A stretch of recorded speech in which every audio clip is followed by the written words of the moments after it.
And we are back here on Titans Talk, talking about the changes today. St. Thomas Sports Park. We all knew Ken Whisenhunt was out. Mike Malarkey, the interim coach, going to have a chance to plead his case or state his case with Titans ownership about staying on full-time after going 2-7 as the interim coach. What do you think about that? What did you think about the job he did with really an awkward hand to be dealt, taking over a team that was 1-6, quarterback that had been a little bit beat up, systems that I'm not sure he completely believed in or would be his systems if he was the head coach and put it all in place.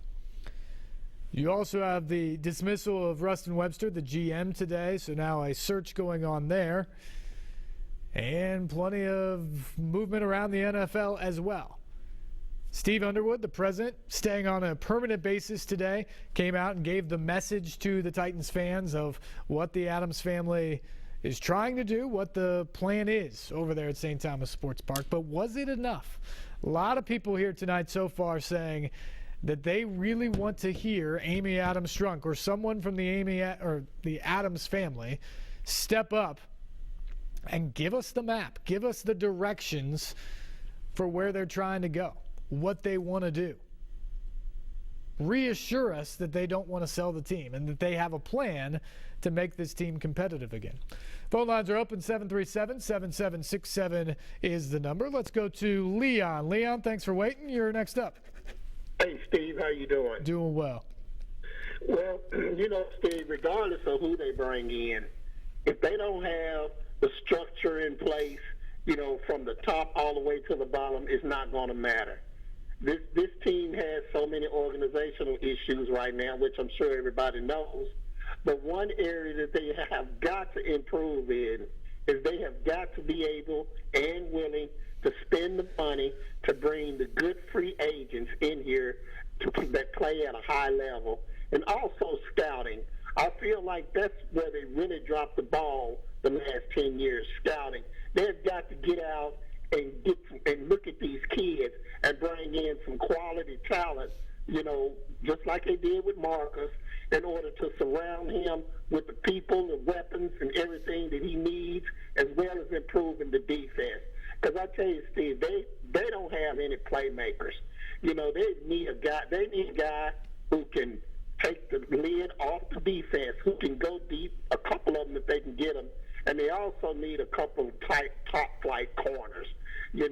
So, they just got so many needs. But anyway, it's good talking to you and good seeing you. So I'll just let you talk. Thank you, Leon. We appreciate the phone call as always.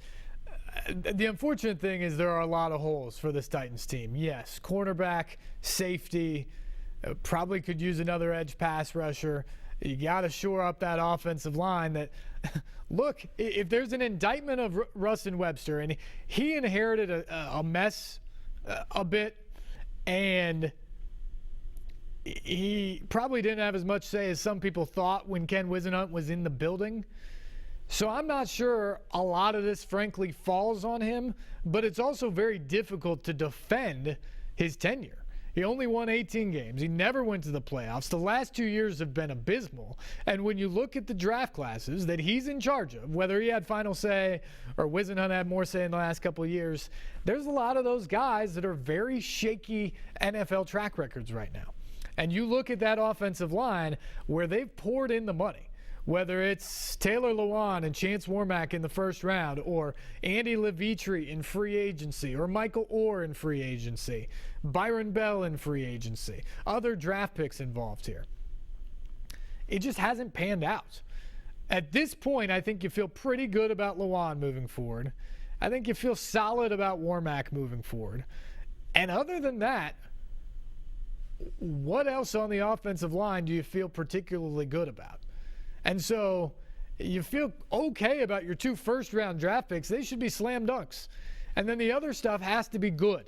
And right now they're not, and that is a big, big problem for this franchise. It has to be addressed moving forward. So I agree. I think scouting, I think all of that has to be improved, whatever the organizational flow chart ultimately ends up being. And that is one thing, to his credit today, Steve Underwood said, the next general manager is going to have lots of experience in scouting, player personnel, player development, those types of things. That's where his emphasis is going to be. And he's got a list of guys that he thinks will be perfect for that. It's got to work. That's got to be the next step for this franchise, no question. Let's go to Larry. Larry, good evening. You're next up here on Titans Talk. Yeah. Hey, Larry, you're up. About the PSL owners that's getting financially raped. What about them? What about the PSL owners that's getting financially raped? What about them, Larry? Well, we have to pay full price for preseason tickets. I mean, this goes on and on and on. I mean, when's it going to stop? These people from Texas are raping Nashville. Well, but they're not operating that part of things any different than any other franchise would be. Every other franchise makes you pay full freight for preseason tickets too. So that's not any different. I certainly understand PSL holders who maybe aren't fans of the direction the team's going, or that they're paying these prices for a team that isn't winning as much as they'd like.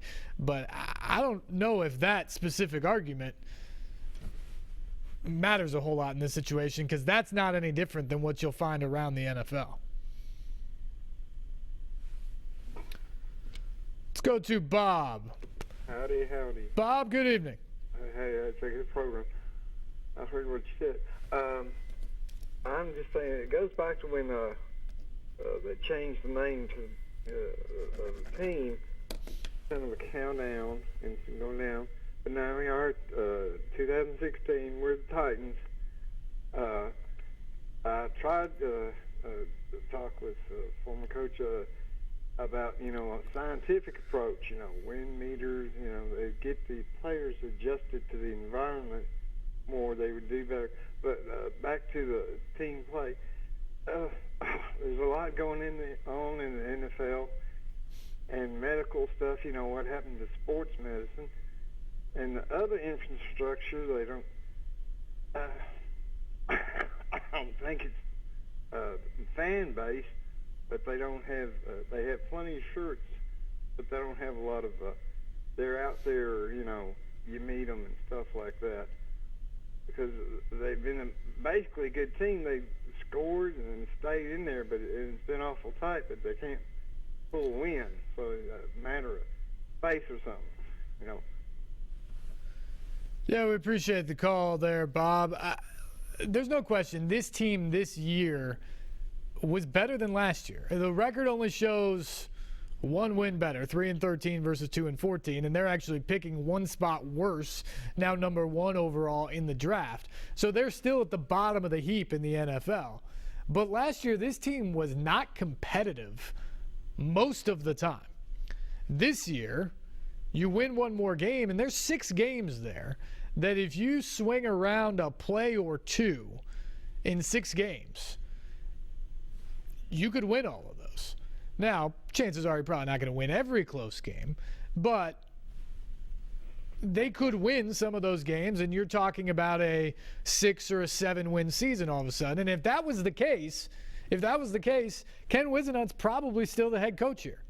And we're talking about a team that made significant progress moving into the offseason. So there's kind of a fine line between the progress here.